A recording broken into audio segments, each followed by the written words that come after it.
On this week's episode of Ride the Lightning, the Tesla unofficial podcast, Elon Musk making a lot of Tesla news this week, including giving a long-awaited update on the availability of Model 3's dual motor version and giving an interview on Model 3 production to CBS This Morning.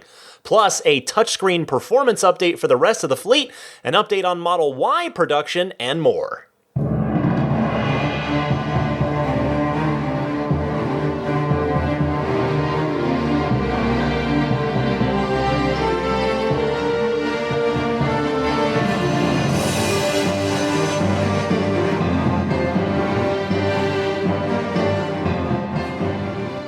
Welcome, friends. It's Ride the Lightning, the unofficial Tesla podcast, episode number 141. That's a palindrome, my friends, for April 15th, 2018. Hopefully you got your taxes done.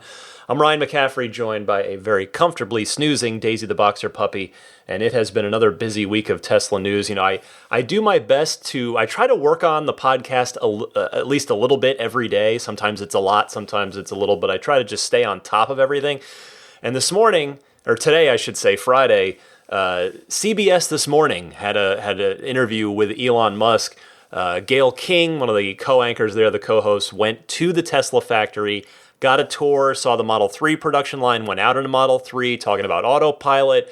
They did a lot of stuff with Elon, so there was a lot to parse through. And believe me, I'm not complaining. Like, I love being able to play Elon Musk audio clips for you, and I've got plenty of those here in a second. But on Friday, oh man, I had the show like mostly ready to go, and I am starting much later than I want to start. It is very late as I start recording this tonight. But you know what? Better that, honestly, in my opinion, than for this to come out tomorrow and maybe I miss it or would have had to hold the show later. So anyway, it's neither here nor there. There is a lot to get to this week. I do want to start with that CBS This Morning piece on Elon Musk, the interview between Gayle King and Elon taking place over the course of an entire day. So he, like as I said, he invited them in. They allowed CBS into the factory. They walked the production line, Gayle and Elon. He took her out in a Model 3 to talk a little bit about autopilot and the fatal Model X crash and the NTSB investigation and the heightened drama that's been going on with that. I'm going to tell you about that more later as well. But in fact, that's where I want to start. So this is them riding in a Model 3, Elon showing off autopilot. And here is Elon Musk explaining the role of autopilot in general, as he was asked specifically about the accident. So here's Elon. We can't expect people. You see how it's like warning us? Yeah. Why did it do that? Because my hands are not on the wheel. Well, what's the purpose of having autopilot if you still have to put your hands on the wheel, Elon? Oh, because the probability of an accident with autopilot is just less. Less likely, but not impossible. Federal investigators are looking into last month's deadly crash in California involving a Model X operating in autopilot mode. Was there a defect with the system? The system worked as described, which is that it's a hands-on system.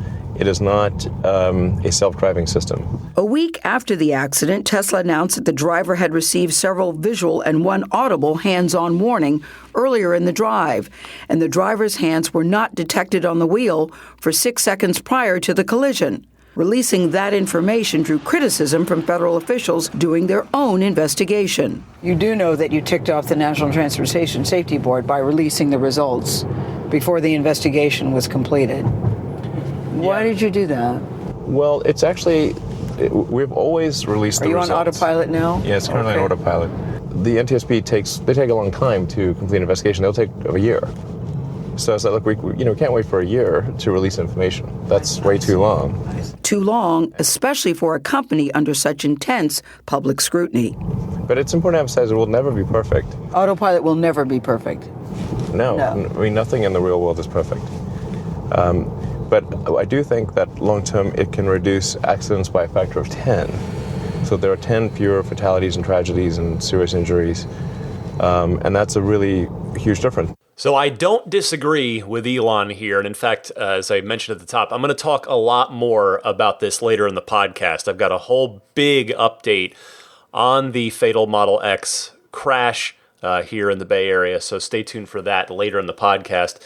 Next, Gail asked Elon, what he thinks of himself, in fact, or what he considers himself to be, if he considers himself to be a businessman or not.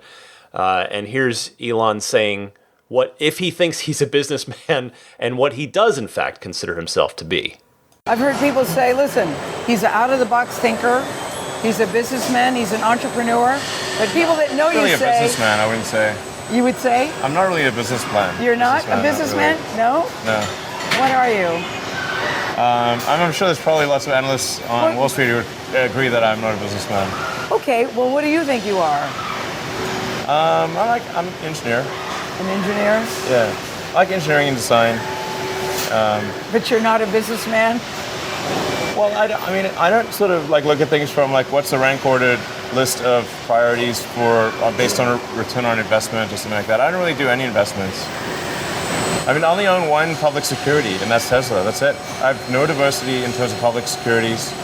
I've heard you describe yourself as a technologist. Yes, exactly. Technologist. Make new technologies. Create new technologies.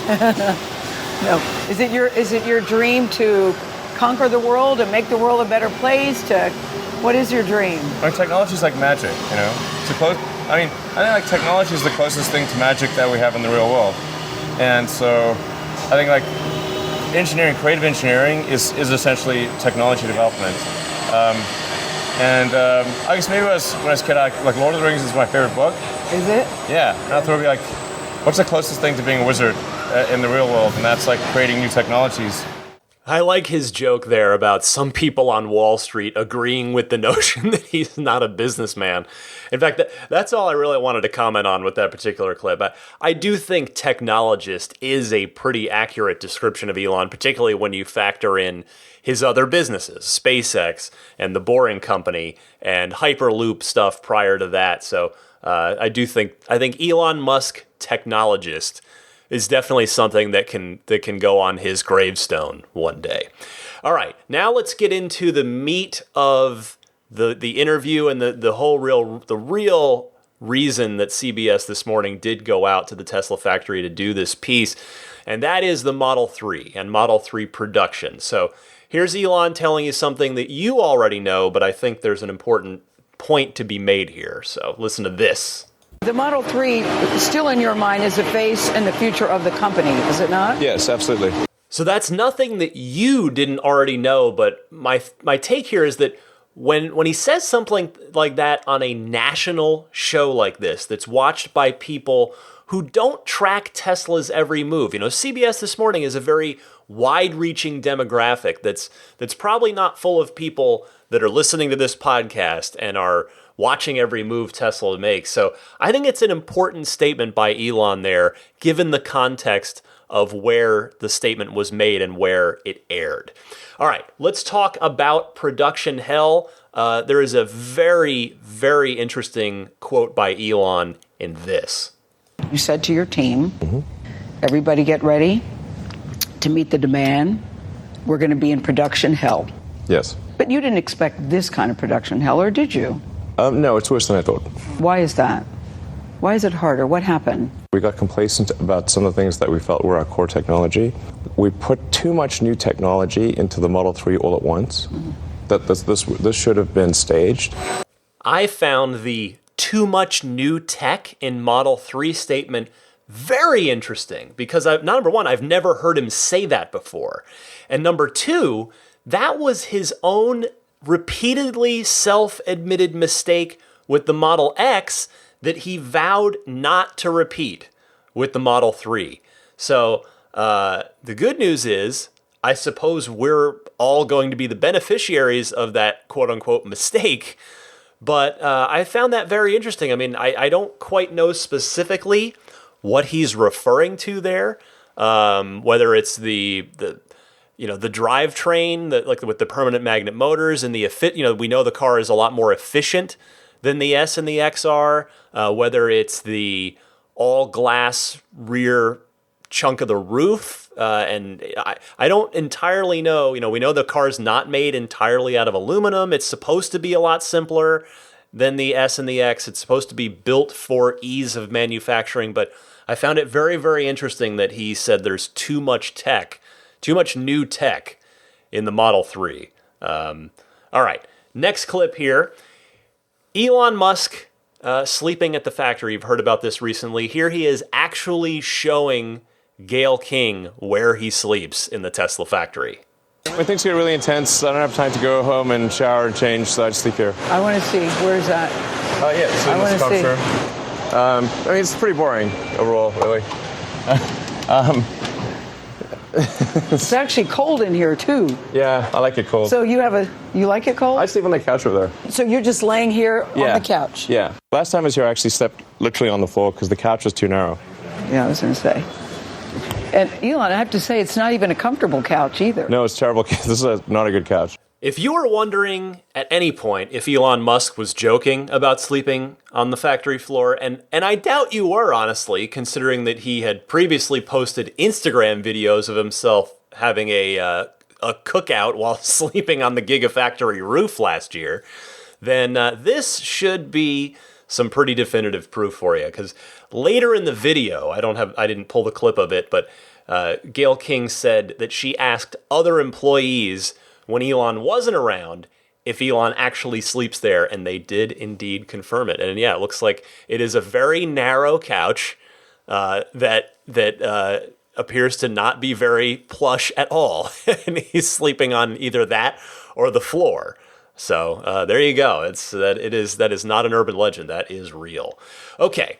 So let's move this conversation forward. I've rearranged the various things. I'm trying to create sort of a better narrative for you as a podcast listener than it is to just go through these clips individually as they were put together by CBS. But so now we get to the Model 3 production portion. We've been talking about sleeping on the floor. We've been talking about production hell. So where are we now? This clip tells you where we were, or at least where they were on Tuesday, I believe it was. Gayle King said that they flew to Tesla to do this. So this, as of this past Tuesday. What does the number say for the last 7 days? What is the number? 2,071. You're pleased with that? Yeah. For the time being? Yeah. Musk feels like all the overtime is paying off. And now he says the Model 3 line is back on track. And we're able to unlock some of the critical things that were holding us back from reaching 2,000 cars a week. But since then, we've continued to do 2,000 cars a week. Do you think that this is sustainable?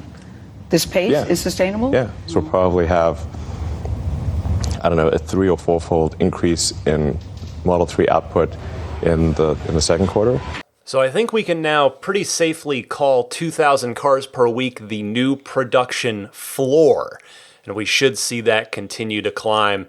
And you hear Elon saying there that they'll be doing better and better in Q2. And in fact, on Twitter this week, Elon decided to reply. He refuted a post by The Economist that said Tesla would need to do a capital raise this year. And he said, we're going to be cash flow positive in Q3 and Q4. So they are really targeting, basically once they hit 5,000 cars per week, they are in the money at that point. So look forward to that day, because that also means that's when we get our all-wheel drive cars. I'm going to tell you more about that coming up later in the podcast as well. But next up, production hell. You've heard Elon Musk say it over and over. He said it. He first uttered it back at the July 28th, 2017 product launch event for Model 3.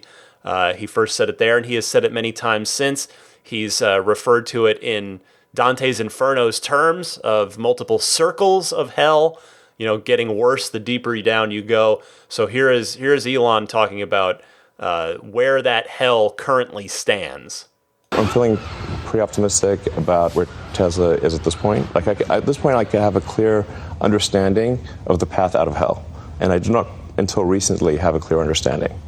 Remember that he had previously said that they were, quote, up, quote unquote, up, again, in the Dante's Inferno sense, to about the 4th or 5th circle, up from the 9th and worst circle. So I wonder what seeing a clear path out means. Maybe level 3, maybe level 2. The good news is that he claims he's ready. Like, he's got the plan to escape that production hell, which is only good news for all of us as we wait for our Model 3s. Now, speaking of waiting, we have had to wait because of delays. Here's Elon very matter-of-factly addressing the delay situation.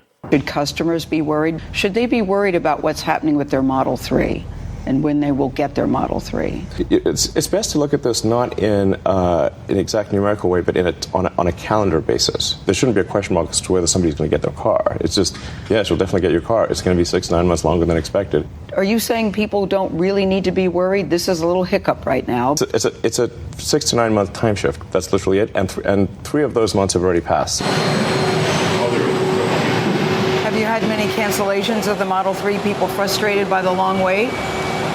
It's mostly like people canceled because, they just needed a car and we didn't have a car for them. But do you feel, Elon Musk personally, a lot of pressure and a big burden on your shoulders because so many people believe in this product and believe in this company because of you? Because of you. Okay, well, I will hope that faith is not misplaced. I mean, in my humble opinion, it's not quite that simple when these cars are such big purchases for pretty much all of the customers. But yeah, I mean, at the end of the day, I do think, we're going to get our cars, and I think one day we're going to look back on this with our cars happily in our garages, and we're going to tell the story to our kids or grandkids maybe someday about how we were all there, we were all part of it when everything started to change, when Tesla went from this successful startup to a power player in the automotive industry and a catalyst for good, for change, for a change for the better in the world. I know I'm taking an extraordinarily optimistic view of that, but I really do believe that. I mean, that's my daughter already. She really.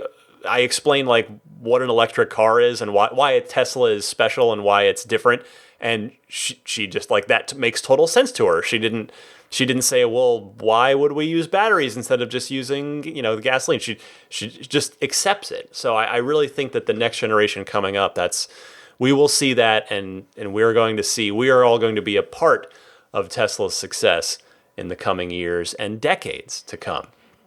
All right, so as we move out of the Model 3 specific discussion here, there was one other element that I wanted to pull out of this that was very fascinating, and that is what Elon had to say about robots on the Model 3 production line. Take a listen to this. Elon, part of the thing I heard about the Model 3 is that there's too many robots. That maybe I agree.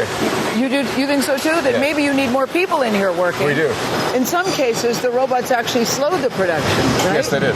We had this crazy complex network of conveyor belts, and it was not working. So we got rid of that whole thing. Well, this certainly flies in the face of everything that we've been hearing for the past year from Elon about production and about that. Remember that alien dreadnought? How the Model 3 production line was going to be like the 0.5 version of that, and then they were going to get to the 1.0 version. So what I'm curious of is, does this mean that alien dreadnought goal is dead? I would love to ask him a follow-up question about that.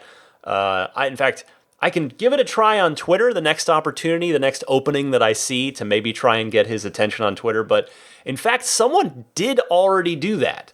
But Elon chose not to elaborate. He just ended up repeating what he said on the CBS interview there about humans being underrated. So we'll see. I suspect that someone like an Adam Jonas that can get Elon's ear on the quarterly conference calls, somebody's going to ask him about that. I would bet the farm, because even though those quarterly earnings calls tend to, the questions from those investors and analysts tend to be very financially skewed, this is a topic that is very financially based in that, the dreadnought was supposed to be this almost fully automated, crazy fast production line that would enable a lot of Tesla's very aggressive goals. So I do think we have not heard the last about this.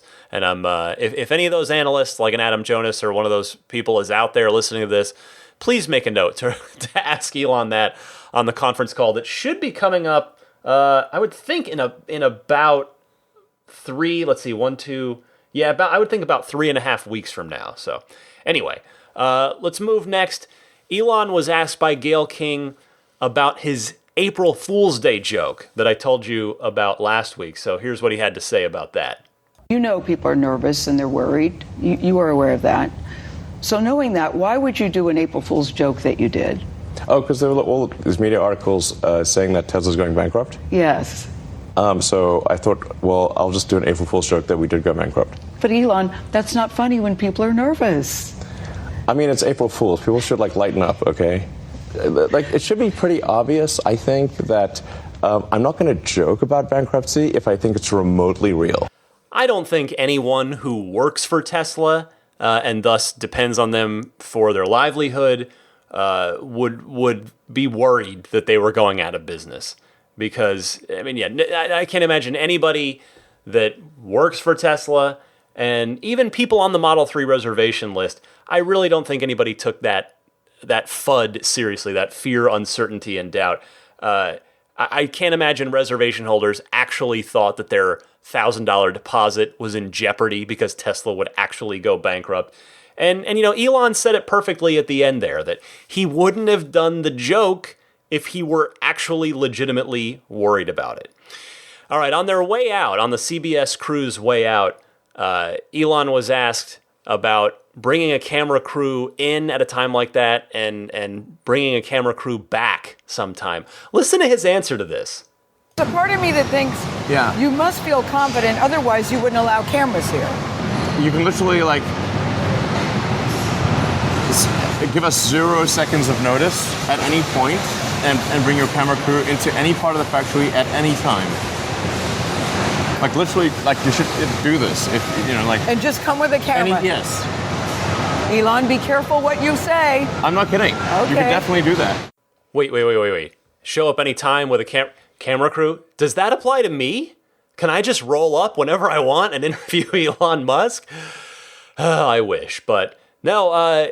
And we know from knowing Elon's sense of humor, from covering him, and you've been listening to him on this podcast, as well as no doubt other places, that he's not joking. He is serious there. So I do agree, though. I thought it was very just open and confident and smart to let them in at this time when, there is a lot of pressure on them. There is a lot of that FUD closing in around them.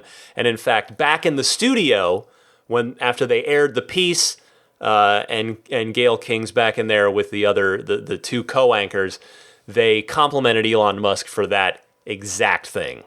And also fascinating to let us in when he knows he's under the gun, when he knows that people are complaining. He says, sure, come on in. He's very calm, very confident, and he's very matter of fact. He's very matter of fact in the way he speaks, but I just think he's terrific and on the case. Bold and creative. Yes. He thinks outside the box, Nora. We like that. Yeah. So remember again that these journalists don't know Elon Musk. They may not know much about him or necessarily about Tesla. And with this being something of a first impression then, if in fact Gayle King wasn't super familiar with Tesla and clearly hadn't met Elon before, I think that much was clear from watching all these pieces. It's nice to see that they came away with a very positive impression of both Elon and the Model 3 as well.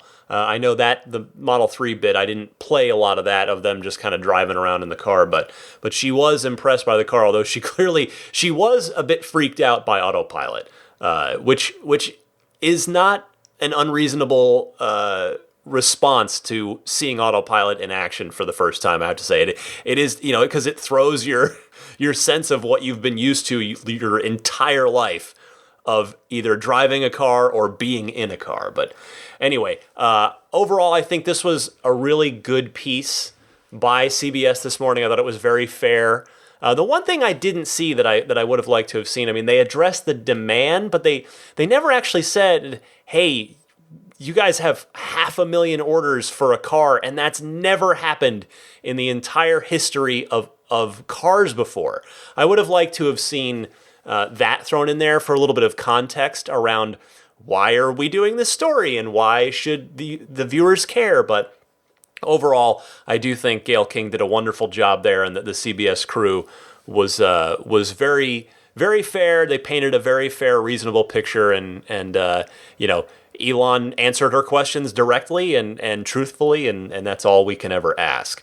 All right, this is turning into a super long episode already, and I told you I started recording exceptionally late, so I hope you'll forgive me. I'm going to save the Ride the Lightning hotline for next week. I'm just going to put it on hold for next week. I've got a bunch of your excellent calls queued up, ready to go. We'll get to those next week, but please don't let that discourage you from calling in. I would still absolutely love to hear from you. The two easy ways to call in and be a part of the show: you can either record a question, again, try to keep it to about a minute, maybe 90 seconds tops. Record your question on your smartphone's built-in voice recorder, and then just email that file to me at my email address, which is teslapodcast@gmail.com. Alternatively, you can call in on the toll-free Ride the Lightning hotline, where it's basically a voicemail box. You just call in, you leave your question as a voicemail, and that toll-free number is 1-888-989-8752. That's 1-888-989-TSLA. I'll be right back with the rest of the news, because there is a lot more ground to cover in the world of Tesla this week.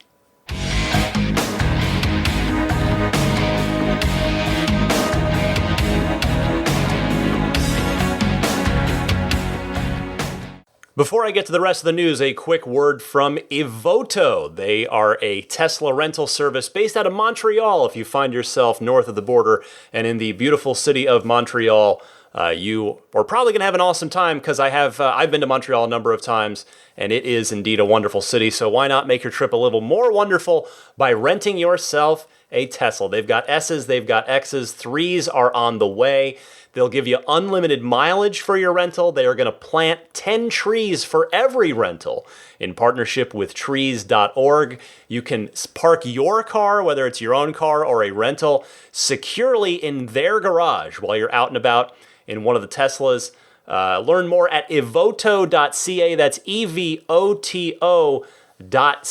They've also got some what they call Evotarian merchandise on their website. If you go to evoto.ca/merch, their prices are in Canadian dollars, mind you, so it is actually going to be a bit cheaper when you translate that back to the US dollar. They've got apparel, they've got art, they've got accessories, things like t-shirts, tank tops, hoodies, even baby onesies on the way.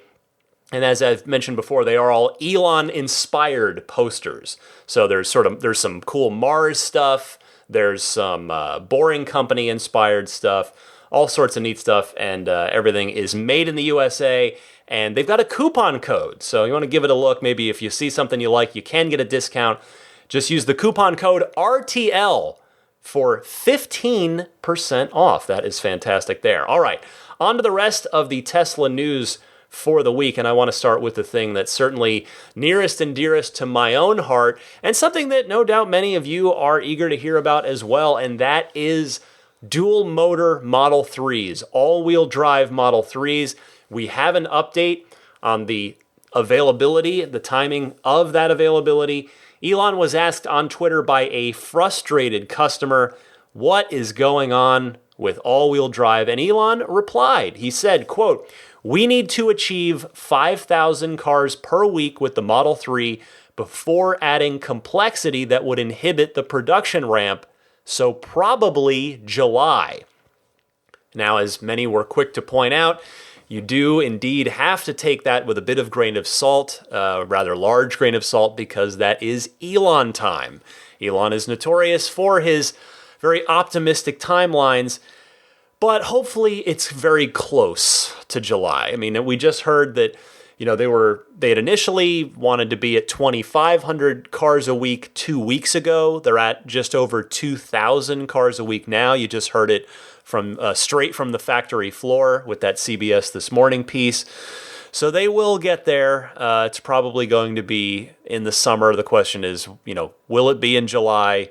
Hopefully, and that's when Elon says they will spin up all-wheel drive production.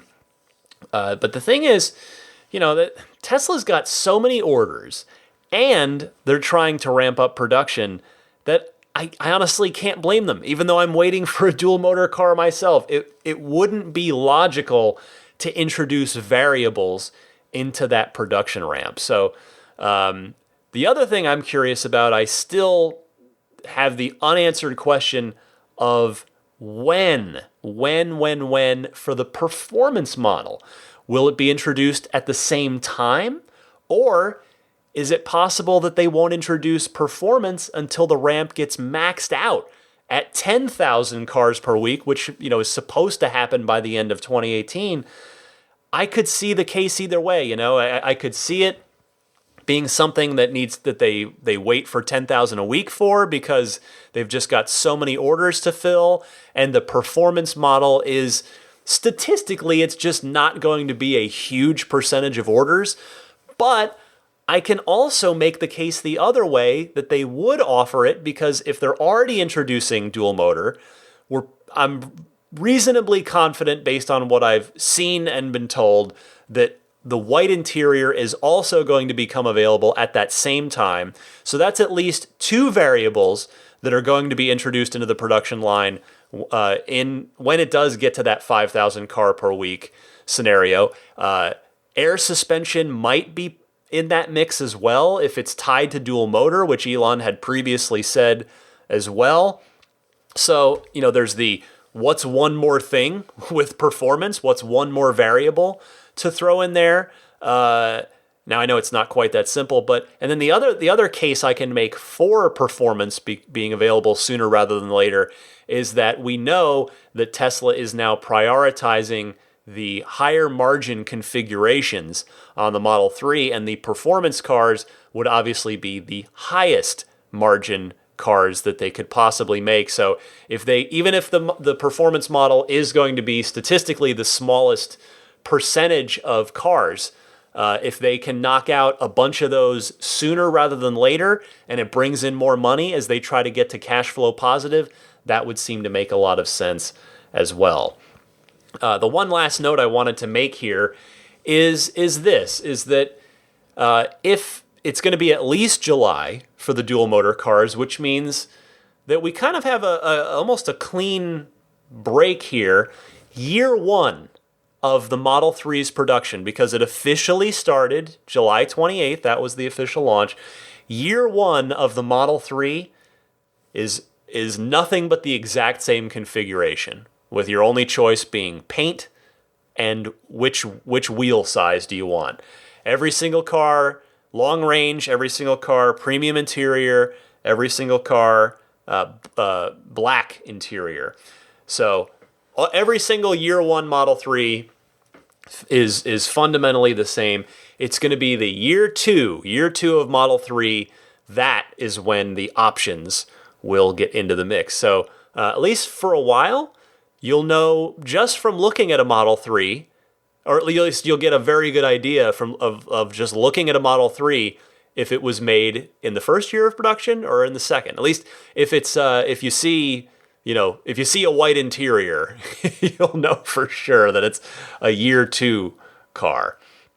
All right, next up this week, a new software update for the Teslas. It's 2018.14, adds that interface speed up that's going to close that gap a bit between the old MCU chip and the new MCU chip that I told you about a week or two back. Every Model 3 has that zippy new media center unit processor in it that makes the screen super responsive, loads in your maps super quickly. The rest of the fleet, the S and the X's, didn't have that up until, of course, the S and the X just got it, starting this month.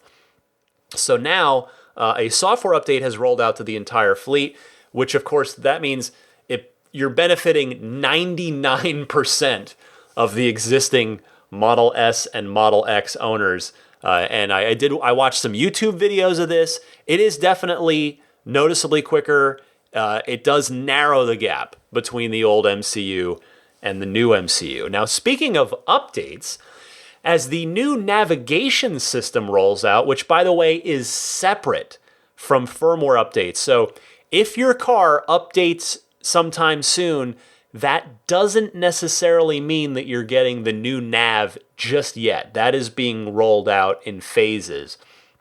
But the new software update the new navigation update, whenever you do get it, does include a new feature, and that is real-time traffic adjusting directions. Here is the verbiage from Tesla that you'll see in your car when that update does get pushed to you. Quote, the Model S navigation system now takes real-time traffic conditions into account when determining a route for you. Estimated travel times are adjusted to reflect traffic, and your car will continuously monitor traffic while navigating and rerouting you if warranted. In order for these features to work, Tesla measures the road segment data of all participating vehicles, but in a way that doesn't identify you or your car, and may share that with partners that contribute similar data to help us provide the service. At no point is any personally identifiable information collected or shared during this process. You can enable or disable this feature and the collection and sharing of this data at any time. That is, of course, no doubt a reference to the privacy sensitivity now around Facebook and other things like that. But the thing I really wanted to comment on this with regard here is the friendly reminder that, again, those of us who haven't received our Model 3s yet, which is still most of us, we're going to have this available to us starting on day one, on delivery day. So it's yet another awesome, fun, useful thing to look forward to with these cars. And I love this stuff. I love that it's so awesome that these cars get better over time. Yes, I mean, the Model 3 software shipped pretty bare bones. One could even say maybe a bit lacking, but it doesn't negate the point that the entire Tesla fleet, all Tesla vehicles, they get new, cool, fun stuff, new abilities, new toys over time, and that is so cool. I gotta figure that once you experience that, once you're a Tesla owner and have that, it's got to be really, really hard to go back to any other car that can't update and improve itself over time. Next up, Model Y. We haven't heard about Model Y in a little while, and this is nothing official from Tesla, but according to some sources via Reuters, the Reuters news service, the Tesla is targeting Model Y production to begin in the fall of 2019. That's not too long. That's pretty much 18 months from now. So, I will say it's kind of cool to read this from a reputable source like Reuters, because if you remember the fall 2018 reveal that I predicted on my New Year's Eve show, we may very well be headed right for exactly that. Because you've got to figure that they'll start taking those deposits, those reservations, about a year prior to production. But that's not even the fall 2019 production thing, to me, isn't even the most interesting part of this story. So here's the skinny from Reuters, who, as I mentioned, broke this story. They say, quote, Reuters has learned the Silicon Valley company led by Chief Executive Elon Musk is accepting preliminary bids for supplier contracts on the Model Y, a compact crossover companion to the Model 3 sedan. And by the way, thumbs up for the alliteration on that. Compact crossover companion. I like that. Anyway, continuing. Tesla has given suppliers scant details about the program and had not provided a production timeframe, but has now indicated the vehicle would begin to be built at its Fremont, California plant in November of next year, the two sources with knowledge of the supply chain said, end quote. Couple things here. First, if they're really targeting November, that means they almost certainly won't actually hit the streets proper in 2019. It's pretty much going to be 2020 for the Model Y, which I think a lot of us expected. Maybe, if they end up doing it in Q1 of 2020, that's probably going to be a little earlier than a lot of folks, myself included, would have expected, but nevertheless. Secondly, they're going to start building them in Fremont? Really? Where? That's my question. And I don't say that derisively. I'm genuinely curious where. Because we've been told that Fremont is pretty well maxed out, because by the time this car, the Model Y, is due to begin production, Tesla should be up to 10,000 Model 3s per week, and they'll probably have been at that point for around a year by then. I figured that, I wonder if that's 2 5,000 car per week Model 3 lines separately, operating together. And that alone, Model 3 alone, totals 500,000 cars per year. Plus, you've got 60,000 or so Model S's coming out every year, 60,000 or so Model X's being cranked out of Fremont every year. So is Tesla sitting on another chunk of space somewhere inside the Fremont factory where they could install a Model Y line? I mean, it does go against what Elon Musk has been telling us, which is that the Model Y is going to need its own factory at some point. Elon's said that multiple times, so we'll see. I thought that was the really interesting bit that jumped out at me from that story. So I'll be keeping an eye on that one for sure. I mean, it matters. It's an important story because, heck, there could be those of you out there who maybe you really want to work for Tesla, and maybe, who knows, maybe the Model Y facility ends up being built in your state and giving you a real shot at being part of the team. But if they're going to start here in Fremont, that's interesting regardless. I mean, is that going to create more California jobs? Are they eventually going to move outside of California to build the Y? We shall see. Next up this week, a few more stories. We've got the Tesla Semi prototype. It was out in the Phoenix area, visiting my old stomping grounds out there in Arizona. Phoenix-based trucking leasing company called TCI Transportation, they placed an order for 50 Tesla semis, according to their own company tweet made earlier this week. There was a picture of the two co-founders of the company standing in front of the silver Tesla Semi prototype. Now that brings the total publicly known order count on the Semi up to around 370. And it's nice to see, by the way, that the orders have continued to come in. They didn't all just happen right at the reveal and now, nobody's doing anything, nobody's moving it. Because what that says to me is that word is getting around, more and more companies are considering them.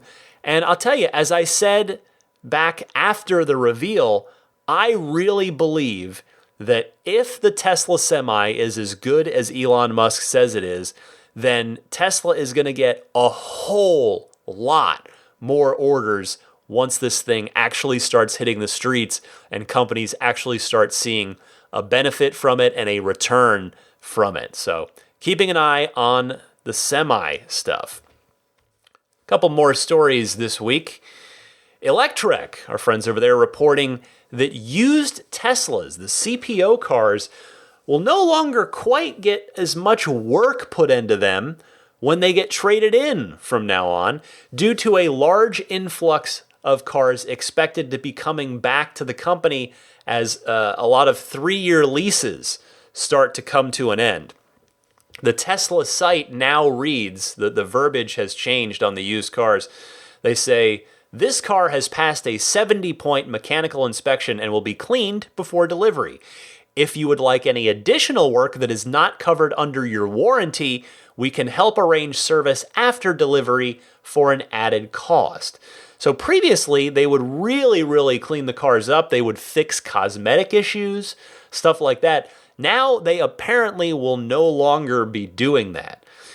hopefully it means there's going to be better deals to be had. I mean, that's where my head goes when I read something like this. And if that is the case, maybe those cars will even tempt some of you who maybe you're going to run out of patience waiting for Model 3, and maybe there'll be a CPO Model S out there with your name on it. So all I would say to that is keep an eye on the Tesla.com site's used section, the used cars section, to see if any deals that work for you happen to pop up. Two more stories this week before I get to the more difficult one of the two. I did want to just play some good news for you. So I guess I fibbed a little bit. I do have one Ride the Lightning hotline call that I'm going to do for you here real quick, because it's our friend Tony from Toronto calling, and he's been really staying on top of the rebate situation with the Model 3, which had previously, or at least up to date, had not been officially on the list as eligible for that very generous $14,000 Canadian rebate, that rebate on the Model 3 being an electric vehicle. So here's Tony from Toronto to give us an update on what's going on up north of the border. Hey, Ryan. It's Tony again from Toronto. I called in earlier this week to give an update on the Ontario rebate information for the Model 3. But of course, luck would have it, that information I provided is now out of date as of Thursday, April 12th. The good news is that the Model 3 now qualifies for the full $14,000 rebate in Ontario, Canada. It was added to the eligible vehicles list today, so I guess you could ignore my last call. One point I made in my last call as well is that one of your callers from the previous episode wanted to know how to tell if they have the old MCU or a new MCU in their Model S. A TMC forum member created a web page that you can type into the browser of your Model S or X, and it will tell you. I've created a short domain that forwards to that page because it had a long URL, so it's easier to type into the browser. The URL is http://teslamcu.xyz. TESLAMCU.xyz. Thank you again, and keep up the good work. Take care. Thank you very much for that information, Tony. That is great news for all Ontario residents out there. And thanks for that new MCU tip, by the way, as well, that website. That is no doubt going to be something that a lot of my listeners with Teslas check out. All right, I want to move on to the last news story, and in fact, the way I'll close out the show this week before my usual parting thoughts, and that is, I did say that I was going to wait for significant developments in the fatal Model X autopilot crash story before, covering it more on this podcast. I do think this counts. You heard a little bit of it. CBS This Morning bringing it up when they visited Elon at the factory earlier this week. And now there is another update, and the surviving family members say of Walter Huang, the driver killed in the Model X crash. This comes via Electrek. They are preparing to file suit against Tesla. Their attorney that they have retained is Mark Fong. He's representing Sivan Huang, the widow of the driver killed. The attorney, Mr. Fong, says, quote, "Unfortunately, it appears that Tesla has tried to blame the victim here." He's referring there to Tesla releasing their data saying that Walter did not have his hands on the wheel for 6 seconds prior to the crash and had some time there. Unfortunately, it appears that Tesla has tried to blame the victim here. It took him out of the lane that he was driving in, then it failed to brake, then it drove him into this fixed concrete barrier. We believe this would have never happened had this autopilot never been turned on, end quote. Tesla responded to the interview here to Mr. Fong in a statement saying, quote, "We are very sorry for the family's loss. According to the family, Mr. Huang was well aware that autopilot was not perfect, and specifically he told them it was not reliable in that exact location, yet he nonetheless engaged autopilot at that location. The crash happened on a clear day with several hundred feet of visibility ahead, which means that the only way for this accident to have occurred is if Mr. Huang was not paying attention to the road, despite the car providing multiple warnings to do so." The quote continues, The fundamental premise of both moral and legal liability is a broken promise, and there was none here. Tesla is extremely clear that autopilot requires the driver to be alert and have hands on the wheel. This reminder is made every single time autopilot is engaged. If the system detects that hands are not on, it provides visual and auditory alerts. This happened several times on Mr. Huang's drive that day. We empathize with Mr. Huang's family, who are understandably facing loss and grief, but the false impression that autopilot is unsafe will cause harm to others on the road. NHTSA found that even the early version of Tesla Autopilot resulted in 40% fewer crashes, and it has improved substantially since then. The reason that other families are not on TV is because their loved ones are still alive." End quote.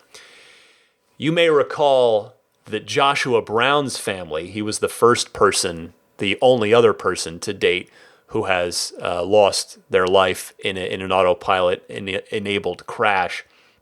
Joshua Brown's family elected not to file any kind of suit against Tesla, and they, in fact, went on public record saying that Joshua was a champion of Tesla himself and that they had hoped that his death would lead to improvements that would save more people. I think it's fair to say that they took the high road. And now I'm not saying or suggesting in any way that the Huangs are taking the low road here. I want to be clear about that.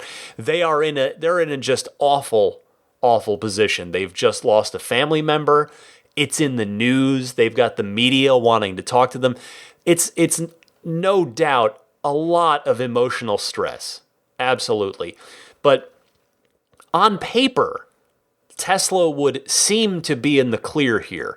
It's not a self-driving system. That's made very clear every time you activate it, as Tesla mentioned. And in fact, it's made explicitly clear to you before you activate it for the very first time. The reason I bring that specifically up is because if you were listening carefully there, something might have jumped out at you, because it jumped out at me.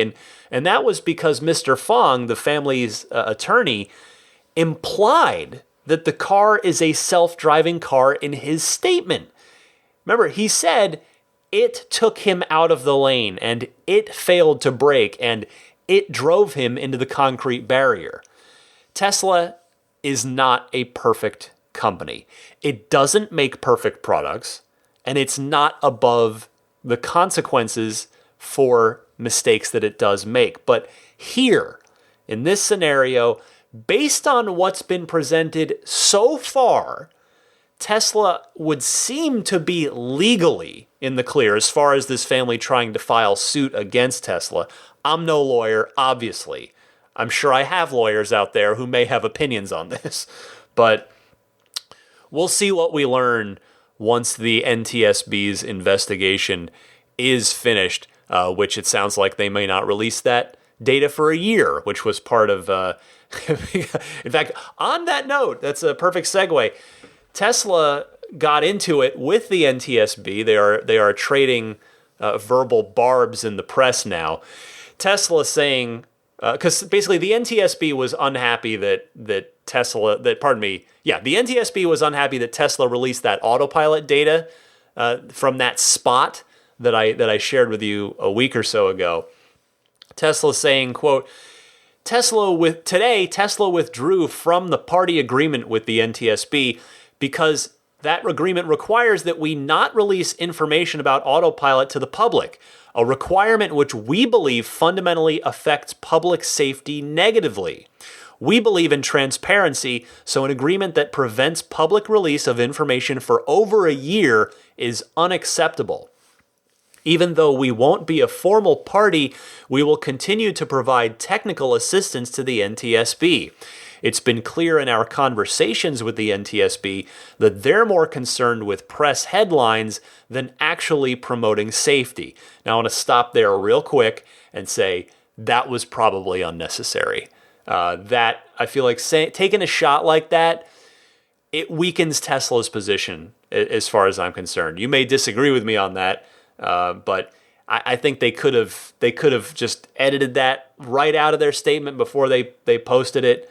and really made and not lost a beat on their statement. But anyway, continuing this, among other things, the NTSB repeatedly released partial bits of incomplete information to the media in violation of their own rules at the same time that they were trying to prevent us from telling all the facts. We don't believe this is right, and we will be making an official complaint to Congress. We will also be issuing a Freedom of Information Act request to understand the reasoning behind their focus on the safest cars in America while they ignore the cars that are the least safe. In other words, let me translate that for you. Their obsession, their perceived obsession with Tesla. The obsession's maybe too strong a word. The specific interest in Tesla, whereas there's plenty of other crashes to be investigated in non-Tesla vehicles. But Tesla ends their statement by saying, quote, "Perhaps there is a sound rationale for this, but we cannot imagine what that could possibly be," end quote. So a very salty statement from Tesla right there. This is clearly not going well. I mean, I'm not sure. It's not sure it's making the NTSB or Tesla look good right now. The NTSB fired back saying, quote, "The NTSB took this action because Tesla violated the party agreement by releasing investigative information before it was vetted and confirmed by the NTSB. Such releases of incomplete information often lead to speculation and incorrect assumptions about the probable cause of a crash, which does a disservice to the investigative process and the traveling public." So it's obviously, as you can see there, it's getting a bit ugly now. But for now, as I've said before, Tesla, for me personally, has earned the benefit of the doubt. You may disagree, and that's totally okay. If you feel like Tesla's totally in the wrong here and that they should be keeping their mouth shut and fully cooperating under the NTSB's terms. But one way or the other, I just hope that the actual truth comes out at some point, some way, somehow. So again, I will continue to follow that story as significant updates warrant it, and we'll see what comes of it. But that is the very, very busy week of Tesla news, an entire show of just news, but some good stuff to talk about there. Unfortunately, it wasn't all good. There was that would have rather not had to do that last story. But in any case, another busy week. I will be right back to wrap it up for you right after this.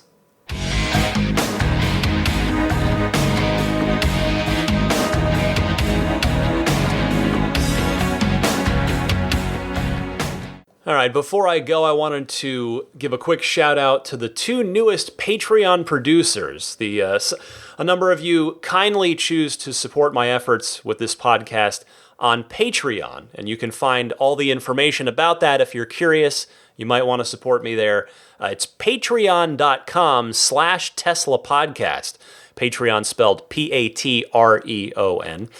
And the folks that support me at the $20 level or higher each month, they get their names shouted out at the end of every single episode. And I want to say a special hello to the newest Patreon producers, Eric Randolph and David Nondahl. David, if I'm mispronouncing your last name, please do let me know. I always do my best. I don't want to get anybody's name wrong. But Eric and David, thank you so much for your support, as well as Jeff Bartram, Paul Hussey, DJ Harbaugh, Pete White, Wolfgang Obergen, George Cassiopo, David Brander, Jonathan Wales, Alexi Heft, Lisa Kaz, Michael O'Prey, Logan Willis, Matthew Parra, Michael Lester, Robert Miracle, Jason Chalukas, Emotion Rentals, Richard Ouellette, Sean Fournier, Tim Hyde, Marcus Mayenshine, Lee Sweet, Lars Hoffman, Orion Coates, Peter Chalet, Harold Plug, Kenneth Martin, Michael Callahan, Rome Strack,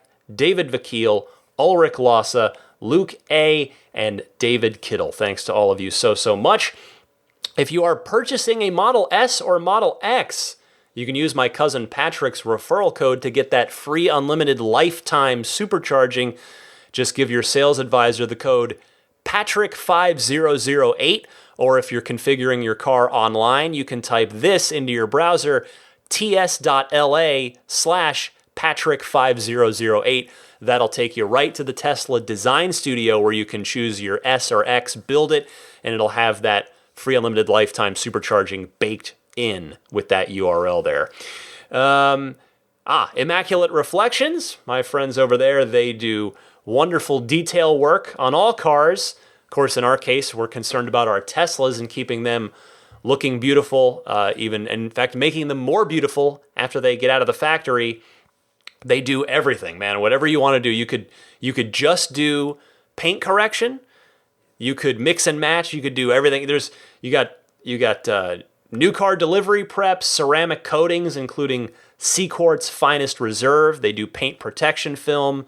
They do pretty much everything. Whatever you want to do, you can get that car sealed up and looking good for many, many years to come. Check them out at irdetailing.com or on Yelp, as well as Immaculate_Reflections on Instagram. And that's right. They have the sale they wanted just for this podcast audience that they wanted me to pass along. 10% off any level of detailing, whether it's just a basic wash, clay bar wax service, a paint correction, ceramic coating, whatever you want to do. Just give them the coupon code RTL10 for that 10% discount. And if you're a military veteran or a military member, show your military ID card, and you also get a 10% discount, and you can stack those by virtue of being a listener to this show. Give them the coupon code and your military ID, and you got yourself 20% off. Abstract Ocean, my friends over there as well. They many of you know them probably best. Their puddle lights are just flying off the shelf. They look super cool. I'm gonna go. I think with I'm undecided between the T logo, having that be the puddle light that projects onto the ground when the front doors are open, or if I'm going to go with the original 3 horizontal bars Model 3 logo. I'm torn between them. I know what you're thinking. I could go one of each, but I kind of want to keep it uniform. But anyway, abstractocean.com has a ton of cool lighting. Lighting stuff is kind of their specialty with the Teslas. It's upgraded lighting stuff. So take a look, abstractocean.com, and if you're a first-time customer there, put in the coupon code RTLpodcast at checkout to get 20% off of your first order. Subscribe to the podcast if you please, if you don't already do that, because then it just downloads to you instead of you having to go download it. You can subscribe on iTunes, Google Play, Stitcher, TuneIn, that's in your Tesla, TuneIn, Spotify, or there's the hosting site where you can grab individual episodes as well as the RSS feed, and that hosting site is teslapodcast.libsyn.com. You can email me if you're interested in contacting me that way. I'm at teslapodcast@gmail.com. I'm also on Twitter. You can tweet me. I'm at DMC_Ryan. I think that's just about enough yapping from me for this week, don't you think? Again, tons of calls left to go. I've got them ready to go for next week because we had so much news, so much interesting ground to cover this week. We're already at or over an hour, I think. So want to be respectful of your time. Keep those calls coming. If you want to react to something you heard this week, whether it's the Model X autopilot crash or whether something that Elon said on the CBS This Morning thing or the dual motor timing situation, there's a lot going on. There's plenty to talk about. Feel free to call in anytime, either, again, via just recording something on your phone and emailing me the file or dialing in to the Ride the Lightning hotline on that toll-free number I gave you earlier. So, for a totally dead asleep boxer puppy, Daisy the boxer puppy, I'm Ryan McCaffrey. This has been Ride the Lightning, episode 141. Happy electric motoring, and I'll see you guys next week.